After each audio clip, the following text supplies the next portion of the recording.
All right, once again, it's me, your boy, the man, NJ to the city with the number 2 and TO. Let's go. So once again, let me give another special shout out, God bless, to the Khan family who has brought the city of Jacksonville AEW wrestling. Cause that's what I'm watching right here on TNT. So I just reviewed my video about the college football playoffs from the Sunday, and I decided to remake it. So here's how it goes. You gotta realize this.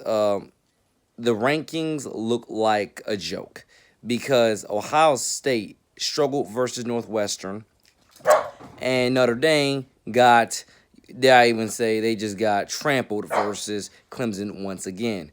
Here's the thing. Clemson proved that this is still our house. We're still the big dog in this conference, and you can't stop us. You're roadkill to us. Notre Dame is better off either doing one of the two things, going back to being independent, or two, go join the Big 10 or the Big 12 and give Oklahoma or give Ohio State a run for their money there. Being in the ACC is not going to work out, and so on. It's just not going to work out. Literally, the rankings literally rewarded Ohio State for struggling versus Northwestern, and literally rewarded Notre Dame for getting, their tires slashed versus Clemson, because Clemson once again destroyed them, looking like, I mean, it was definitely back and forth for a couple drives here and there, and then after that, Clemson just disguised whatever looks that they gave. What's the kid's name? Ian Book, and Ian Book couldn't do anything. Looked like a deer in headlights, running for his life the entire night, and so on. The evidence could not be more clear.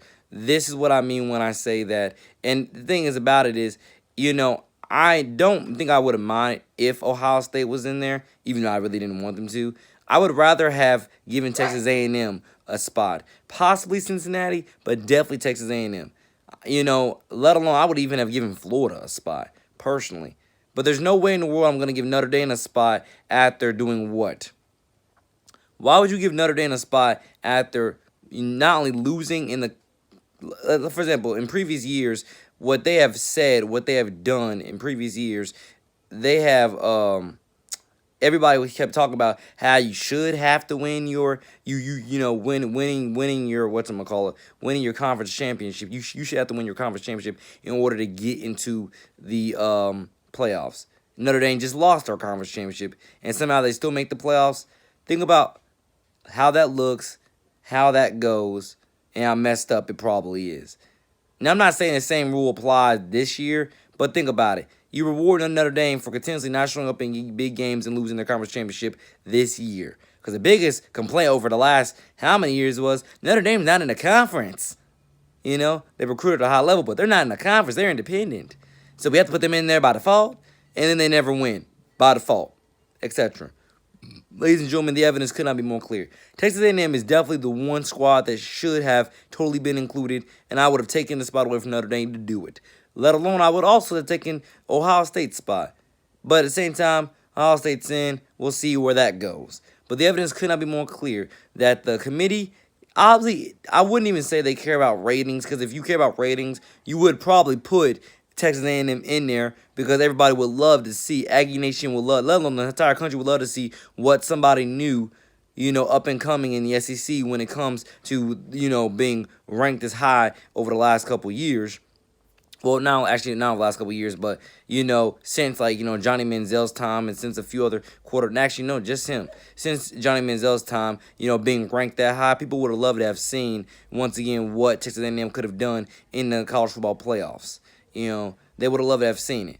And you got to understand that. If you wanted to go ratings, you would have put Texas A&M in there. Putting Ohio State and Clemson, and not Clemson, putting Ohio State and Notre Dame in there just proved that, once again, you don't, I want to say you don't care about the ratings, but definitely more so than anything, it proves that you should not have even wasted your time having a season, because if I'm not mistaken, those were the 4 teams that were already in the projected to be in there, before the season even started. And then as the season went on, you saw what happened. Now, I would not even blame anything on a lack of having enough games for Ohio State, or USC, or whoever. I wouldn't even blame it on that. I would say look at the games you did play and look how you played in those various games and see who deserves to be in there. Ohio State did not play well enough whatsoever versus Indiana, who's an up-and-coming Big Ten. I would say powerhouse, but just up-and-coming Big Ten, period. And you did not do well enough versus Northwestern. Northwestern and Indiana are not scrubs, but Northwestern's actually made it to the conference championship in previous years past.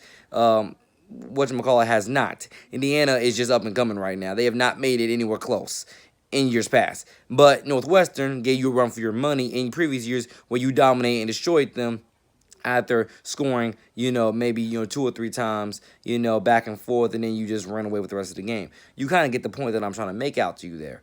By the way, God bless guys like R.J. Young.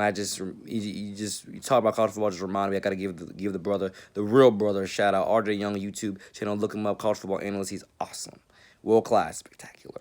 But as I was saying, going back into it, ladies and gentlemen, I would love to have seen Texas A&M in there because they literally look like they deserved it. I also would have loved to see my Florida Gators in there, but fine, if you don't want to put a team with 3 losses on the resume in there, you don't have to. But definitely, I don't think Notre Dame out of anybody should have been in there. Ohio State, I don't think they should have been in there either, but definitely Notre Dame should not have been in there. They literally just proved in that conference championship game that without Trevor Lawrence, we stand a chance. With Trevor Lawrence, we stand no chance to beat Clemson. We stand no chance. The evidence could not be more clear. So you just rewarded Notre Dame for losing their conference championship, where in years past, everybody said, well, conference championship shouldn't matter, right? And so on. Like, it kind of makes sense to an extent, if you take the conferences, when you take when you take out certain factors when it comes to who you play in your conference and who the powerhouses are in your conference, it kind of makes sense why you should have to win your conference championship in order to get in there. But then when you take the pure best 4 teams, that's when you have to think to yourself, just because you win your conference championship doesn't mean you're one of the best in the country. You just might play in a sucky conference and so on. But the SEC is obviously the, builder block, powerhouse, best football conference in the land. You should have gotten 2 teams in that conference in these playoffs. 2 teams. If it couldn't be Florida, it should have been Texas A&M. I strongly believe that's where it should have gone. It should not have gone to Notre Dame. I don't understand how you give Notre Dame, how you reward Notre Dame for not only losing their conference championship, but once again looking pedestrian, in it, let alone proving that when they played Clemson the first time, it was just because that Clemson didn't have Trevor Lawrence that you even stood a chance in that game. Let alone, think about it. Now, Oklahoma had already proven in the beginning of the season they were just not up to the task. That's obviously how that went. They proved they were not up to the task. But then Oklahoma also doesn't play defense. And I would say, at least from years past, they don't play defense. So it kind of makes sense why Oklahoma couldn't be in it. They don't play defense. But I'm also very much extremely looking forward to seeing where Cincinnati and Coastal Carolina go in years to come. Because Coastal Carolina and Cincinnati and also BYU, hope to God within the next year or 2 they rise up those ranks and they get not only consideration, but they actually get in. Because if you really want the best TV ratings, put somebody that's expected to get smacked down in there that ends up, making a tiebreaker in there. That's what you should do. Not put the same 4 teams in there from, I think, either, if not last year, from, actually, I think, Alabama wasn't in. I think Alabama was the only team. Yeah, Alabama was replaced with LSU last year. Other than that, you had Ohio State in there. You had, I think, Notre Dame in there. Actually, I think you had Oklahoma. I think you had Oklahoma in there, actually. You had Oklahoma, you had LSU, Clemson, and Oklahoma, LSU, Clemson, and I think Notre Dame, right? No, Ohio State. Yeah. But then if you were to rewind back 2 years ago, I know you had, I think, all 4 of those exact same teams that you have in this year's. You had them in there last year. So I think you kind of understand the point that I'm trying to make there. By the way, shout out bless AEW. I'm literally watching them right now while filming this, trying to keep my eyes focused on what I'm filming, but I almost can't because it's so good. Thank God for the Khan family bringing AEW to Jacksonville.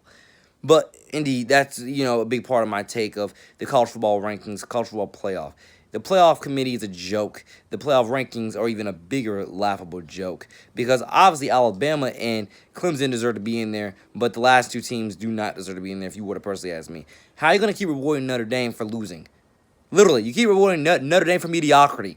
You literally keep rewarding Notre Dame for mediocrity every year. Why does this happen every year? And Ohio State is good, or they are great, but they obviously, just like Alabama, dare I say, last year, I think they deserve to take a year off, and not be put in. if you would have personally asked me. But then you know what? It also just hit me. Maybe the reason why they put him in there was not because of whatever players they might have been missing. Maybe the reason why they put him in there was because if I'm not mistaken, they're going against Clemson. So it's once again, the supposed top two overall picks in this year's draft going head to head. So maybe that's why they put him in there, if I'm not mistaken. I want to say, didn't they go to head to head last year too? I don't remember. They might have. I don't know. But you get the point. And, and it's just a fact. Texas A&M totally should have made it. And since they didn't, I think personally for me, that just proves something, again, gravely wrong with the college football rankings, let alone the committee itself. And I'm not joking when I say this. It would make a lot more sense if the Power 5, they did just form their own super league and then leave everybody else to have their own, their own national championship. Because it's very evident with the national championship, committee. I mean, this is why we're supposed to have a college football playoff to avoid crap like this, and it's very evident we're just continuously getting into it. Now, I would also love to just have it expanded, but at the same time, until expansion comes, maybe what we should do is we should just let the Power 5 have their own have their own Super League and everybody else have their own national championship. Think about it if you would have personally asked me. I understand everybody wants that top crown, but how can you get that top crown if the committee won't let you in to even attempt to reach for it? Think about it. And that's what you have to understand. How can you get that top crown if the committee won't even put you in? You kind of can't. Not even you really can't. And that's what people are totally getting at here, and they're understanding, and and so on and so on. I mean, God bless everybody. For better and for worse, God bless everybody that played a committee part in this. But at the same time, the math, the data, let alone just the eye test, doesn't put Notre Dame in there, and doesn't put not Oklahoma, Ohio State in there. Based upon this season, it just doesn't put it. Not because they didn't play enough games, but how they looked in those games that they played. It just doesn't put them in there. And for you to pretend like it does, for whatever reason, just proves that you might be corrupt, you might have a bias, and it proves that, what's the point in a college football playoff just for the same teams to keep on ending up in there every other year. Not even giving someone like a Cincinnati, like a Texas A&M, like a BYU, like a Coastal Carolina, even a chance to take the big dog's throne and swipe the crown, etc. You get the point. You get the point. So we'll totally see as time goes on, as the future progresses. I totally love and believe in the future of college football, but it definitely, we got to make some tweaks to either the playoff system or make some tweaks to something. Something, playoff system, ranking, something. We got to make a tweak to something if we really want to. If we really want to keep the integrity alive, in the system, or in the process, right? Yeah, process to make progress. Pretty sure you understand what I'm saying. So with that being said, your boy, man, AJ to the city. Shout out, God bless everybody. I hope I explained everything I needed to explain in here. If I didn't, I'll shoot another video as usual. God bless all my Valley Ridge kids. God bless all my East Panthers. God bless all my Pedro Menendez Falcons. Shout out, God bless all my PV Ponte Vedra High School Sharks. Shout out, God bless all my Fruco Flyers. Shout out, God bless all my Switzerland Point Raiders. Shout out, God bless all my Sandalwood Saints. Shout out, God bless all my Fletcher. I want to say their mascot is Sentinels. I don't really remember. Just shout out, God bless everybody for the better and for worse. In 2021, one of the top things that I'm going to be progressing towards, ladies and gentlemen, if I haven't already done it, is I'm going to be progressing towards making a lot of these schools tribute albums, making a lot of these communities tribute albums, making some police department tribute albums, making whatever I have to do to not only cure violence, protect the city, but help uplift kids in the community and help give back to families in need all across not only the Sunshine State, but as many places as I can around our country and, God first, the entire world, to make the best grassroots change to cure violence and to truly uplift people out of their slum as humanly, God first, possible. Tribute albums coming for schools, for schools, for cities, for clubs, police departments, you name it. We gotta share this love, and we gotta, and we gotta create more hope, and we gotta let everybody knows that, God loves you for better and for worse. God has bigger plans for you. So I'm pretty sure you understand what I'm trying to say. Your boy, man, NJ to the city, y'all. Peace.